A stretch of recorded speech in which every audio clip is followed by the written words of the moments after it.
What is up, everybody? Mr. Curtis here. Welcome to part 2 on issues number 1, which is the war on terror. Here's the deal. If you didn't watch video 1 yet, which is part 1, which is the issues of Saddam Hussein, Osama bin Laden, the 9/11 war on terror, first part, go back and watch that first because this one's not going to really make a whole lot of sense completely. But this is part 2. The things that we're going to talk about here are really kind of things that are currently going on. Some of these things have started to find their way into the regions. So all important stuff. This really connects with current events and what's going on in the world today. So it's super important just in terms of knowing what's happening so you have a good understanding of the global issues and what's going on in the world. So let's get going here. So here's the first thing. In 2010 and 2011, there was something that happened in North Africa and the Arabian Peninsula here called the Arab Spring. Many people who live in this area have their ancestry and their ethnicity essentially traced back to Arabia here. So they're referred to as people who are of Arab descent. Most of the people who we're talking about are Muslim, but there are Arab Christians and Arab Jews. But for the most part, we're talking about primarily Muslim countries. And in 2000 to 2011, this event happens that kind of sweeps through this area. And we talked about these kind of trends before where like revolutions in the 1700s and 1800s sweep through the world. Communist revolutions sweep through the world. Nationalism and decolonization sweep through the world. And in 2010, 2011, a lot of these Arab countries that you see here, there was a rise up of the citizens there to protest the harsh rule of their leaders. Basically, it was this huge wave of protests that happened that start in one country and then it spreads to another and another and another as citizens start demanding more democratic ideas in their country. So many of these areas had these kind of harsh dictators, not quite totalitarian in every case, but really kind of a strict form of government in many of these areas. And what happens in some of these countries like Egypt and Libya and Bahrain and Yemen and Syria is people start protesting. And they refer to this as the Arab Spring. And this goes back to a term during the Cold War. But just remember, spring is like an easy way to remember this. Spring is hopeful, and because everything's changing, the weather's getting nice. And in this case, remember the Arab Spring as these people rising up and being hopeful of democracy. In some of these places, the protesters are successful. Like in Egypt, they overthrow the government. In Libya, they do as well. With a guy named Gaddafi, they overthrow him. And in some places, the government puts these things down. So in Syria, for example, we have the leader there who is going to really kind of harshly stop these protesters from happening. What happens as a result of two things? As a result of this Arab Spring, where protesters are rising up and trying to overthrow their government to have more democratic ideas, and what happened with the war in Iraq that the US invasion led, is we see this rise in popularity of a new terrorist group called ISIS. ISIS is different from Al-Qaeda. It's different from the Taliban. This group called ISIS, it's also known as ISIL. So ISIS and ISIL are the same things. ISIS is known as the Islamic State of Iraq and Syria. Their goal is they want to create a strict Islamic state. They want to basically create what's called a caliphate. They want a government based on Islamic principles that extends beyond just the borders of these specific countries coming back here. So they really want to like form a whole empire within this region. Anyone who disagrees with them, they want to kill. And they've put videos out there of beheadings of people. They've held people hostage. They've gone into whole towns and slaughtered people. It's not just killing non-Muslims. The primary people who they are targeting and killing are Muslims. Something like in the 90% of the people that they are targeting are Muslims. People who don't want ISIS in their town are rising up against ISIS and they are being killed. So ISIS has been expanding since really 2010, 2011.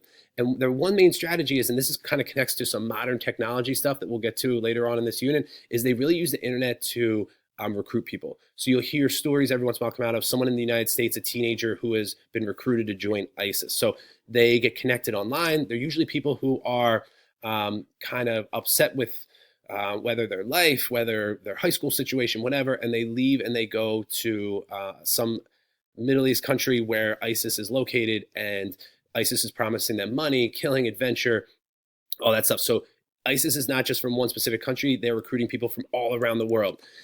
In terms of ISIS specifically, just a map here, the areas that are in red, the areas that are in this green, anything that's pretty much in color here, these are areas that were at some point controlled or are controlled by ISIS. So just to point out, this is Iraq right here. This is Syria, which has been in the news a lot. So these two countries, you can see the areas that ISIS is controlling.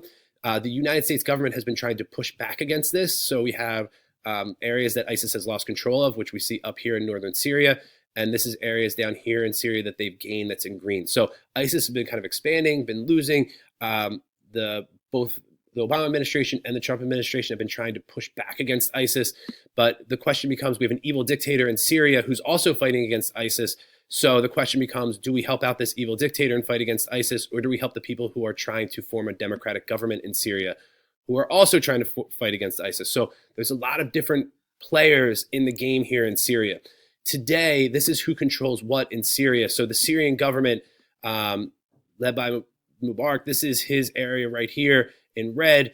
That's what he controls. The areas here are pretty much, there's not a whole lot of people there. And then ISIS controls today a lot of these areas in black. There's also a group called the Kurds who are up here. So a lot of crazy stuff going on. The problem with all this is, and what it leads to is, there's a lot of people in Syria who are fighting against the government or fighting against ISIS who are forced to flee the country, which are called refugees. And these refugees from Syria have been forced to leave their country. This is a recent picture. This is not from the Holocaust. This is not from 80 years ago. These are people in Syria who are forced to flee. Many of them flee to neighboring countries. The United Nations has set up refugee camps. You can see some children here who are living within these camps who are Syrian refugees. This is an image that was pretty powerful that popped up in 2016 of a little boy who was trying to flee with his family, and he died along the way on one of the boats, I think, that was trying to cross the Mediterranean Sea. So really horrible stuff. And the question becomes, whose responsibility is it for these Syrian refugees? And some countries have taken Syrian refugees in, which has caused some population issues. So Turkey has taken in 1.8 million. It's estimated that there are 12 million Syrians who have been forced to flee their area and have become refugees. And there's 4 million of them have been registered by the United Nations. Turkey has taken on, like I said, 1.8 million. Lebanon, so this is Syria, Lebanon, 1.1 million. Jordan, over 500,000. And Iraq, 250,000. You can see some others here. By comparison, the United States has taken in about 1,800 refugees. And the question in the United States during the 2016 campaign and still today is, does the United States have a moral obligation to help some of these refugees out? Some politicians say that we can't trust the refugees because we don't know if ISIS members are trying to sneak into this country. Some on the other side say we should open up our doors more to Syrian refugees and allow more Syrian refugees to come into this country. So one of those debates that's going on in the United States today. Two other locations. One is in Iran. Iran still today, so kind of coming in, this is Syria over here, Iraq, Iran. Iraq today is still strict religious fundamentalist rule. Remember, the Ayatollah Khomeini overthrew the government in 1979. The U.S. today really believes that Iran is trying to develop nuclear weapons, and Iran is secretly supporting some of these terrorist organizations, ISIS, Al-Qaeda, to try and hurt our influence in the Middle East. So this is a country that has been a target of the United States. The Obama administration made an agreement with Iran called the Iran nuclear deal, where they told Iran, if you stop developing nuclear weapons, we will start trading with you again. And we reached that agreement. When the Trump administration came in, they said that they weren't sure that they really trusted that agreement, and Iran was going to be kind of carefully looked at and reevaluated. So that's the state of affairs right now. And one last place is Afghanistan today. So again, here's our map: Syria, Iraq, Iran, Afghanistan. Here's Pakistan and India. So this is this area right here. Ever since the U.S. soldiers left Afghanistan, for the most part, besides some forces who helped train Afghani soldiers, we left in 2011. So in Afghanistan today, the Taliban has started pushing back into Afghanistan. So the Taliban that we pushed out in 2003 is starting to push back in again. And as they push back in and as they take over control of areas, it's really undermining the authority of the U.S. supported government. So the government that the U.S. supports, their authority is starting to be undermined as a result. The Taliban, as well as Al-Qaeda, are carrying out terrorist attacks, are carrying out war on villages who have been supportive of the new government. So as you can see here, the areas in red are contested areas. between the Taliban and the government that's supported by the United States. And then in black here are areas that are controlled again now by the Taliban. So three kind of areas that are hugely contentious today and very tense. We have Syria, Iran, and Afghanistan. That brings us up to some of the current events going on in the world today. As always, any questions, let me know. Be happy to answer them, and I'll catch you on the other side.